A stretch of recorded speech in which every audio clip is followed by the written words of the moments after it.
ជំរាបសួរបងប្អូនទាំងអស់គ្នាបាទថ្ងៃនេះបើកំពីចាក់ហ្មងបងប្អូន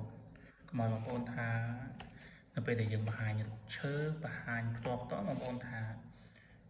មានអីអំណាចណាបងប្អូនថ្ងៃនេះខ្ញុំធ្វើវីដេអូអានដល់បងប្អូនមកនេះចេញពីសភៅរុក្ខជាតិអក្សរកម្ពុជាបា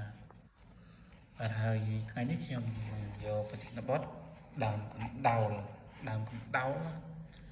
បងប្អូនអញ្ចឹងប្រហែលជាបងប្អូនស្គាល់ដែរបាទដើមកណ្ដោលពីចាស់វាដុះនៅតាមព្រៃបាទត្រីហើយនៅក្បែរមាត់បឹងឬក៏ក្បែរមាត់ស្ទឹងអីចឹងណាបាទស្ទឹងនៅជាពិសេសនៅខាងកំពង់ធំនៅចាំមាត់ស្ទឹងសែនណាចុះទៅក្រោមមាត់ទន្លេសម្បូរបាទហើយមើលផ្លែរបស់វាសិនបាទផ្លែវានេះបងប្អូនឃើញទេតែបើរុក្ខជាតិនេះត្រូវទាំងផ្លែត្រូវទាំងផ្កាត្រូវទាំងស្លឹកត្រូវទាំងដើមសម្បកវាបាទអ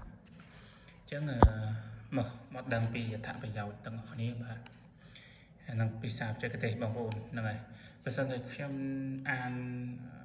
ភាសាបច្ចេកទេសមិនច្បាស់បងប្អូនប្រកែប្រកាន់បាទពូជួនកាលសាសលតាំងយើងបាទអានដែរបាទកណ្ដោលបាទ Caria Spicerica Rob Caria Copera Rob អញ្ចឹងLexitic C បាទអញ្ចឹងទេតាស់លេមើលខ្មែរម្ដងបាទអញ្ចឹងបងប្អូនមកសម្គាល់លក្ខណៈរូបជាតិបាទជាប្រភេទគេហៅថាប្រភេទឈើមួយព្យុំមានកម្ពស់ទៅពី10ម៉ែត្រទៅ20ម៉ែត្របងប្អូនបាទហើយស្លឹករបស់វាបាទឆ្លាស់តងរាងពងពើរាវគល់បាទក្រាស់ស្វិតមានធ្មេញរណាប្រវែងបណ្ដោយពី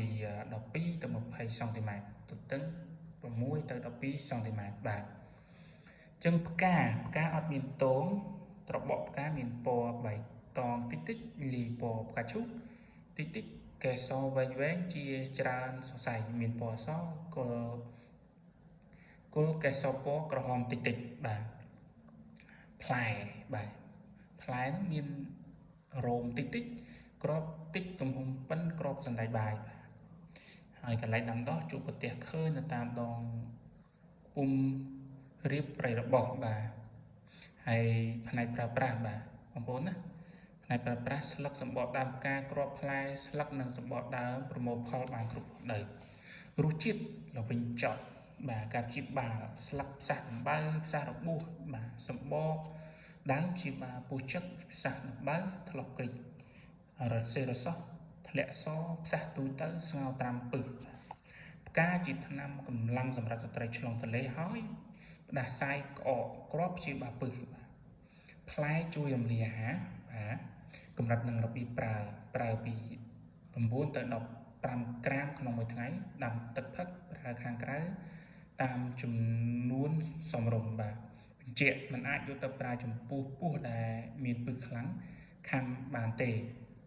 ប្រើបានចំពោះតែពោះដែលមានពឹសខ្សោយបាទឃើញយល់ទេបងប្អូនពឹសខ្សោយដូចពឹសខ្សោយមានពោះវែងព្រួយណាបងប្អូនមិនសកាចាស់ប្រាប់សកាចាស់ទៅរួចទេប៉ុន្តែបងប្អូនអាចយកមកជួយខ្លះបានខ្លះដែរគាត់បើជាងយើងអត់ប្រើបាទវាជួយបានគួរសមដែរបាទអញ្ចឹងបងប្អូននេះគឺខ្ញុំបានបញ្ជាក់បងប្អូនជាពិសេសដើមកណ្ដោលអញ្ចឹងទេខ្ញុំធ្លាប់បានគេឲ្យរោដែរដើមកណ្ដោលហ្នឹងតែយើង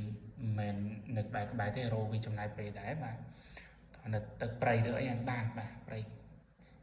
បោះត្រីរបស់ព្រៃអីហ្នឹងមិនត្រីឆ្ងាយតាមមាត់បឹងតាមមាត់អីជាពិសេសនៅសៀមរាបទៅរៀងសម្បូរដែរបាទតែបើតាមព្រៃអង្គរវាតើតរឿងអញ្ញាធម៌ដែរបាទទៅមុនមកវាមកទេបាទចឹងអរគុណច្រើនបងប្អូនថ្ងៃនេះខ្ញុំបង្ហាញហ្មងដកចេញពីសភៅជូនបងប្អូនបាទអរគុណច្រើន